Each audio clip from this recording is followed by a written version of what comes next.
দুনিয়ার আগুন লোহা গলাইতে আধা ঘন্টা জ্বললেই লোহা গলে যায়।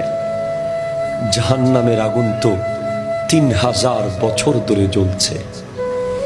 1000 বছর জ্বলতে জ্বলতে লাল হয়েছে, 1000 বছর জ্বলতে জ্বলতে সাদা হয়েছে, 1000 বছর জ্বলতে জ্বলতে কালো হয়েছে, এখন কালো অবস্থায় আছে।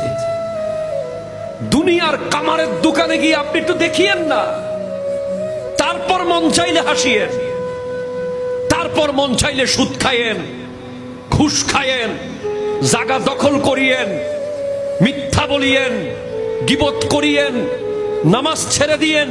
আগে একটু কামারের দোকানে গিয়ে 5 মিনিট দেখবেন, যেই লোহাকে বাড়ি দিয়ে আপনি বাঁকা করতে পারবেন না, টান দিয়ে ছিটতে পারবেন না, 2 ভাগ করে ভাঙতে পারবেন না, অথচ আমাদের হাতে একটু টান দিলে নখ দিয়ে ছিঁড়ে যাবে আমাদের চামড়া। তো ওই লোহা যদি আধা ঘন্টার আগুনে জ্বলে পুড়ে গলে যায়, বিভিন্ন সাইজের হয়ে যায়, ওই জাহান্নামের আগুন সহ্য কিভাবে করব? এই কামারের দোকান দেখেই হযরতে রবি পরিবর্তন হয়ে গেছে, এমন ভাবে চেঞ্জ হয়েছে, সারা জীবন কাটিয়েছে যেন কবরে আছে।